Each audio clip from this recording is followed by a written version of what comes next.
Hi guys, it's me Tiffany, and I'm here to bring you an update on my citrus plants.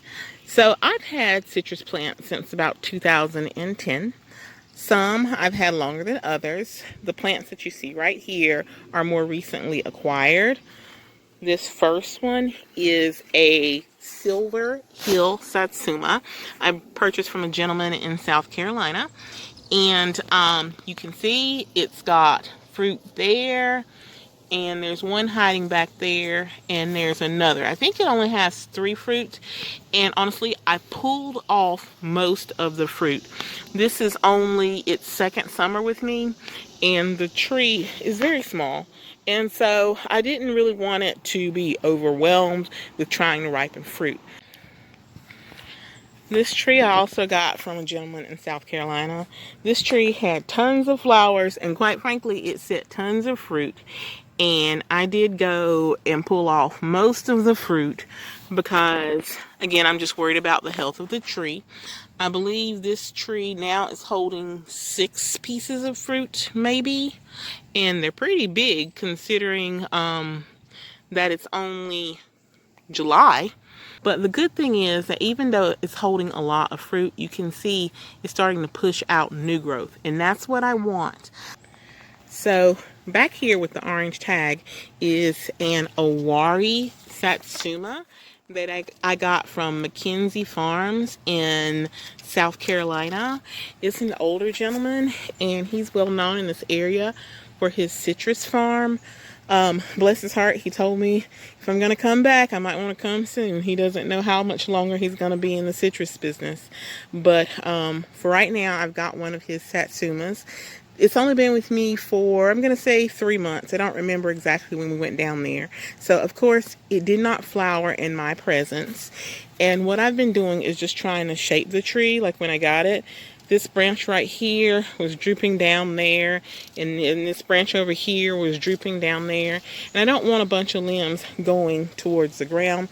What I would like is kind of like a lollipop right up here, if I could. And so I've been cutting it to not let it get long and leggy. And when I cut it, what happens is it starts pushing out more lateral branches. So hopefully that'll give me a more bushy tree, and eventually that lollipop shape that will allow me to have bunches of fruit. And back here is what I believe to be a Calamandan tree, and she looks great and she's fabulous. So let's look at her right now.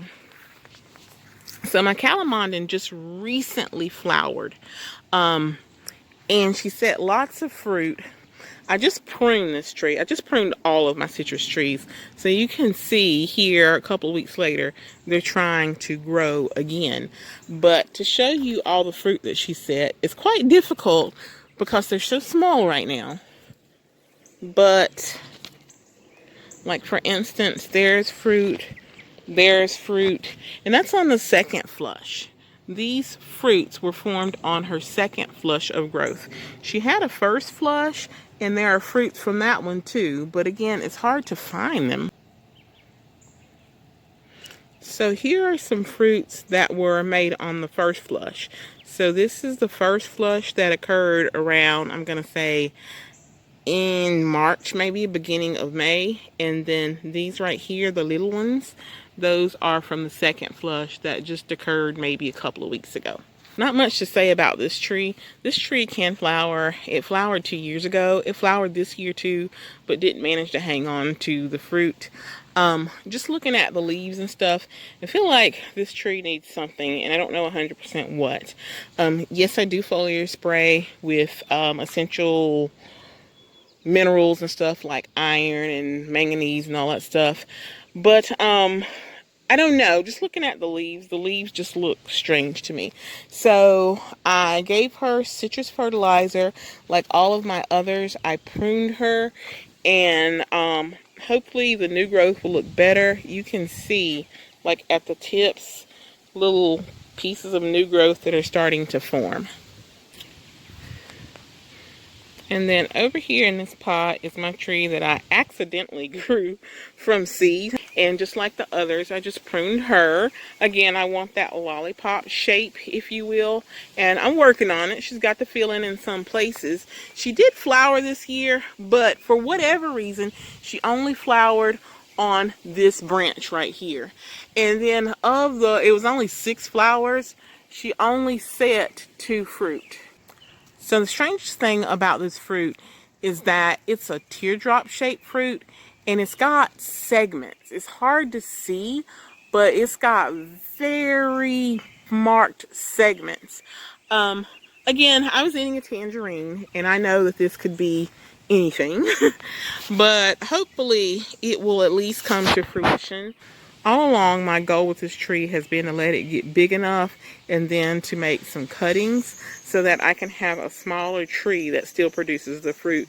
So this tree right here, I probably won't keep forever. But speaking of making cuttings, I made cuttings of some of the top branches of that tree. And then here are the plants that the cutting produced right there. And then another cutting that I made, the plant is right here. So I hope that this is a good tasting fruit. The fruit that I was eating back in the day was called a honey tangerine, which would technically be Murcott, I believe. And so who knows what this will be, but we shall all see. That's an update on my citrus plants. Thank you for watching, and I hope you have a wonderful day.